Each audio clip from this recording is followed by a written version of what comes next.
Hey guys, Delta here, and welcome back to my Killzone Shadowfall weapon guide.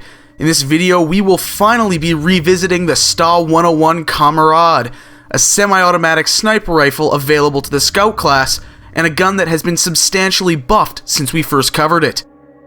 As stated, the StA101 is a semi-automatic sniper rifle produced by StA Arms, and one of the 3 original snipers, now 4 in total, that are available to the Scout class. The Kameraad makes its first appearance in Shadowfall, and shares many similarities to the StA59B Pulver assault rifle.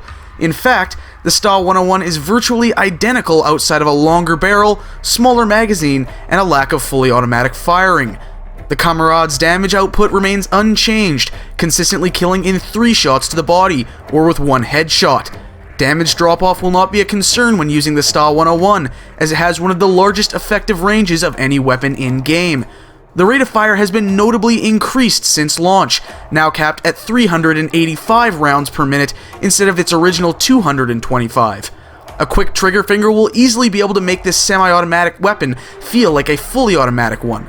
Reload time for the Kameraad is on par with other sniper rifles in-game, with the animation lasting for about 3.5 seconds before the gun is ready for use again. Combined with the increased rate of fire, the high capacity of the StA101's helical magazine will allow players to lay down considerable amounts of fire. The Kameraad holds a maximum of 18 rounds at any one time, with 90 more in reserve. As a sniper rifle, there are quite a few options when it comes to optical attachments. This particular rifle foregoes iron sights to start with the HGH hollow sight, providing a precise reticle in the center of the screen and an average window of view.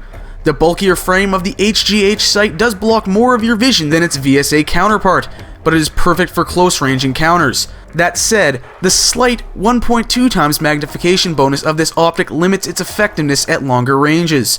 The next option is the HGH ACOG sight, providing a larger magnification boost of 1.6 times, but continuing to limit your peripheral vision with a bulkier frame.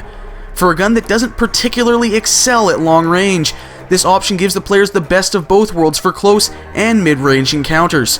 Finally, there is the Scope X4. As the name would suggest, this provides the largest magnification bonus at a 4 times magnification. This will allow you to sight targets better at longer distances, but the lack of a one-hit kill outside of a headshot will limit its efficiency in taking down enemies while limiting your ability in close quarters. In addition to the optics, there are 3 underbarrel attachments for the StA101.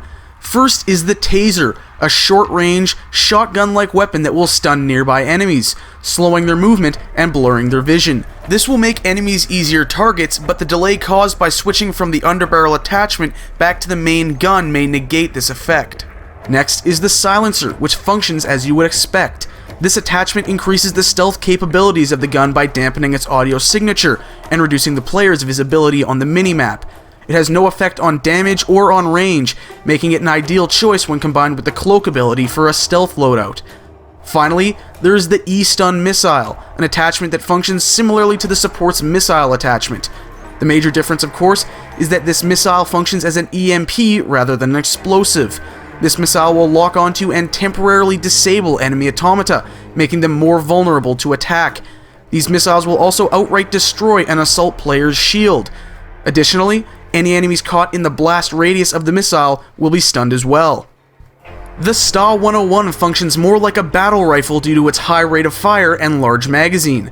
As such, we're going to be building a loadout that will excel in those close to mid-range firefights. I recommend equipping the ACOG sight to provide a precise reticle as well as a slight magnification boost, but not so much as to limit the effectiveness of the weapon in close range. For your secondary attachment, equip the Silencer.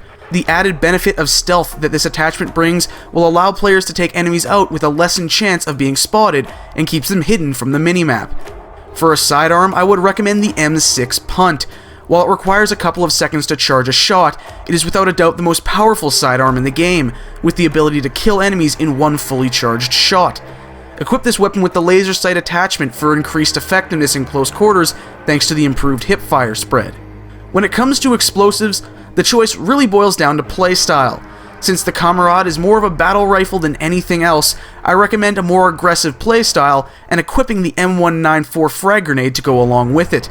Finally, I would recommend the stun drone ability, a useful tool to deploy near objectives or choke points to slow down enemies and make them easy targets for yourself and teammates.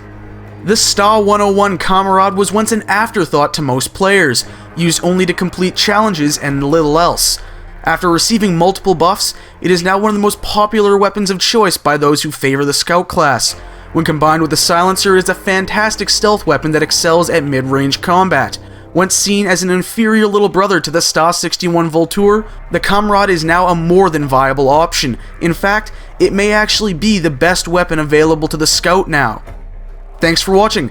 I hope you enjoyed this very overdue return to my Killzone Shadowfall weapon guide. Stay tuned for more Killzone Shadowfall videos and PlayStation 4 news. Until then, I'll see you next time.